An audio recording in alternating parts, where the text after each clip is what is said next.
그럼 청구인 측에서 소추 사실의 요지를 진술해 주시기 바랍니다.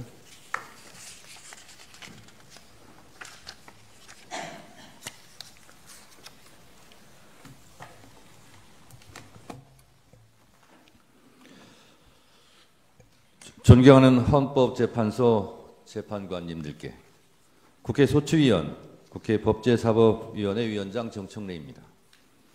대한민국은 법치국가이고 모든 법의 으뜸은 헌법입니다. 대한민국 헌법 130개 조항을 압축 요약해 놓은 헌법 전문에서 불이한간 4.19 민주 이념을 계승한다고 되어 있습니다. 이는 사실상 5.16 군사 쿠데타를 불이한 것으로 규정해 헌법 정신에서 탄핵하고 있습니다. 대한민국의 주인은 국민입니다. 헌법은 제1조에서 대한민국은 민주공화국이고 대한민국의 주권은 국민에게 있고 모든 권력은 국민으로부터 나온다고 주권제민의 정신을 선언하고 있습니다. 국민의 것은 국민의 것입니다. 국민으로부터 위임받은 권력이 위헌, 위법적으로 국민 위에서 군림할 수는 없습니다. 헌법 수호의 파수꾼 헌법재판관님, 2024년 12월 3일 아침은 평범했습니다. 대한민국 수도 서울의 기온은 영하 2도였습니다. 국민들은 늘 그렇듯이 출근을 서두르고 있었고 그날 아침 뉴스 헤드라인은 명태균 핸드폰 행방 논란이었습니다. 세계 방산 매출 100대 기업에 우리 기업 4곳이 포함됐고 대한민국 한강 작가의 노벨 문학상 수상 관련 좋은 소식도 있었습니다. 미국 바이든 정부의 우크라이나 군사 지원 뉴스는 있었지만 휴전선 전방은 조용했고 어떤 국민들도 군사적 위협을 느끼지 않은 평온한 하루였습니다. 그렇지만 재판관님들도 보셨듯이 그날의 밤은 평온하지 않았습니다. 비상계엄 선포 소식을 접한 수많은 국민들은 설마 가짜 뉴스일 거라고 생각했습니다. 그러나 너무나 비현실적이었던 계엄 선포는 엄연한 현실이었습니다. 피청구인 윤석열은 2024년 12월 3일 비상계엄 선포 긴급 담화문에서 국회는 범죄자 집단이 소굴이 되었고 자유민주주의 체제 전복을 기도하고 있고 국회가 자유민주주의 체제를 붕괴시키는 괴물이 된 것 같다. 대한민국이 당장 무너져도 이상하지 않을 정도로 풍전등화의 운명에 처해 있다. 우리 국민의 자유와 행복을 약탈하고 있는 파렴치한 종북 반국가 세력들을 일거에 척결하고 자유헌정 질서를 지키기 위해 비상계엄을 선포한다고 했습니다. 이 궤변을 누가 믿겠습니까? 대한민국 국민들 누가 봐도 당장 무너져도 이상하지 않을 정도의 대한민국은 결코 아니었습니다. 피청구인 윤석열의 12월 3일 비상계엄 선포 이후 대한민국은 혼란에 빠졌고 대한민국 전체가 몸살을 앓고 있습니다. 12월 3일 내란의 밤부터 민주주의의 나라 대한민국의 국격은 실추되었고 경제의 적, 불확실성이 해소되지 않으면서 국민들은 한 달 넘게 불안과 공포에 휩싸여 내란성 불면증에 시달리고 있습니다. 국민들의 저항과 국회의 신속한 대응으로 비상계엄이라는 독재 시도가 수포로 돌아간 후에도 피청구인은 망상에 근거한 자신의 경거망동을 반성하기는커녕 수사에 응하지도 않았고 법원이 발부한 체포영장의 집행도 막무가내로 거부했습니다. 이것은 대한민국의 사법체계를 뿌리채 부정하는 것입니다.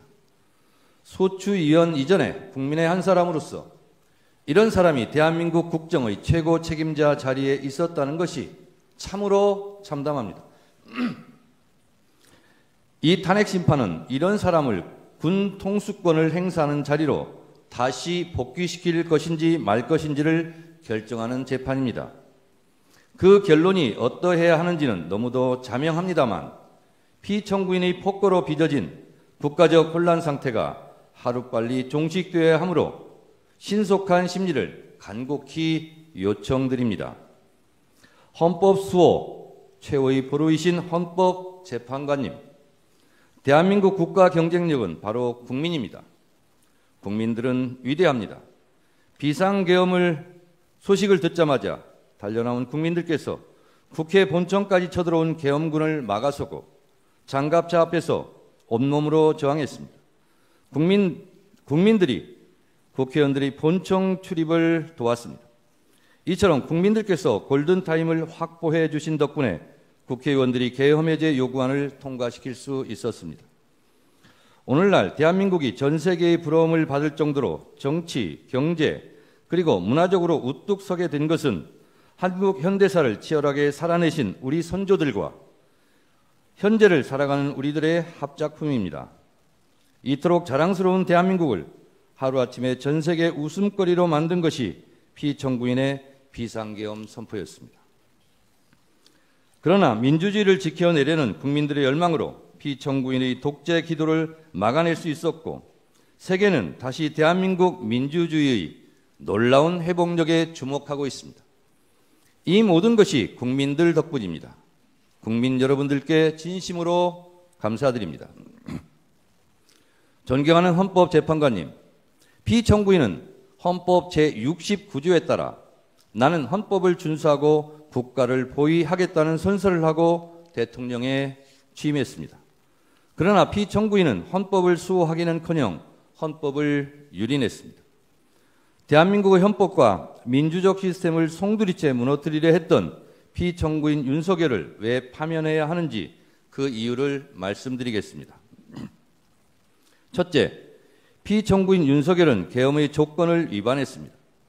헌법 제77조 제1항에 대통령은 전시사변 또는 이에 준하는 국가 비상사태에 있어서 병력으로서 군사상의 필요에 응하거나 공공의 안정질서를 유지할 필요가 있을 때에는 법률이 정하는 바에 의하여 계엄을 선포할 수 있다고 되어 있습니다.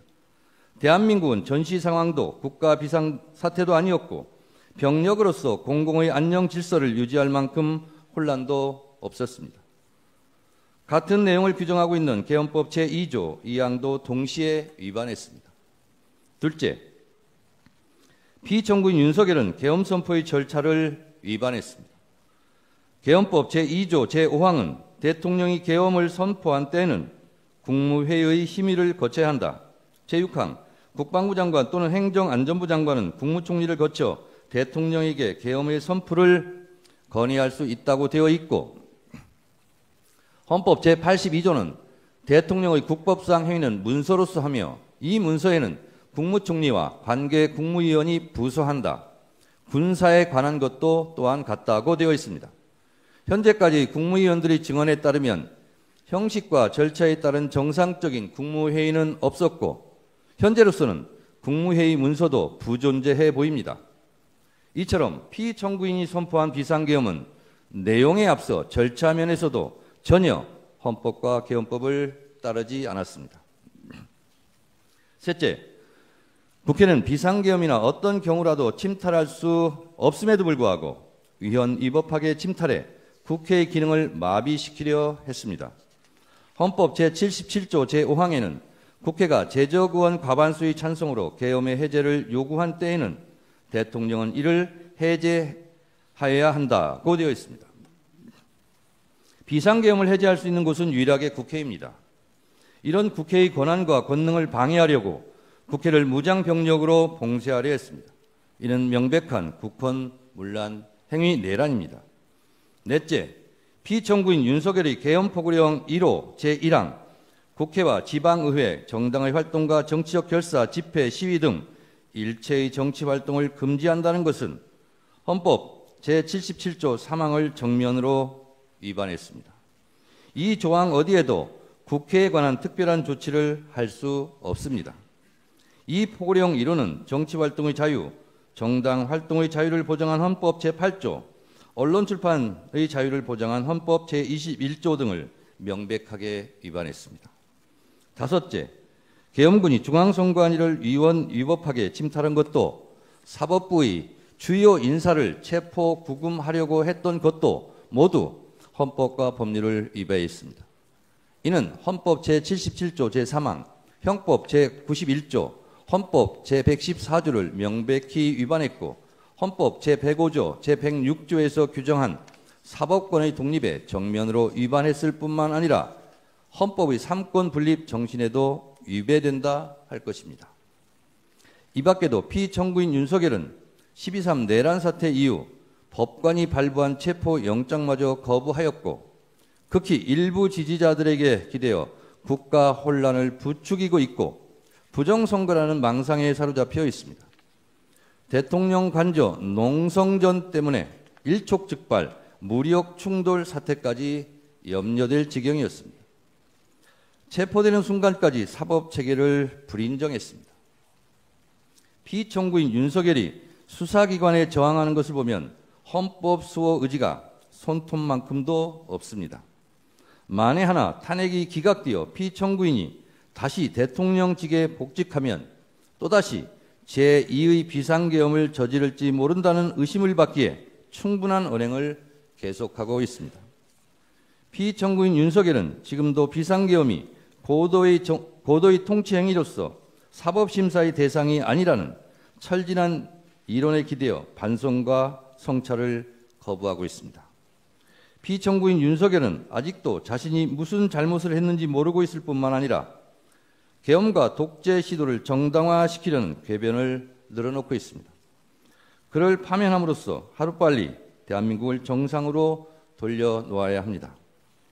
위헌 위법한 비상계엄을 선포하여 피로써 지켜온 헌법을 총칼로 파괴하려 했던 피청구인 윤석열을 파면함으로써 얻을 헌법 수호의 이익이 여타의 손실보다 압도적으로 크다 할 것입니다. 프랑스 소설가 알베르 까미는 어제의 범죄를 벌하지 않는 것은 내일의 범죄에 용기를 주는 것과 똑같이 어리석은 것이다 라고 일갈한 바 있습니다. 아울러 지연된 정의는 정의가 아닙니다.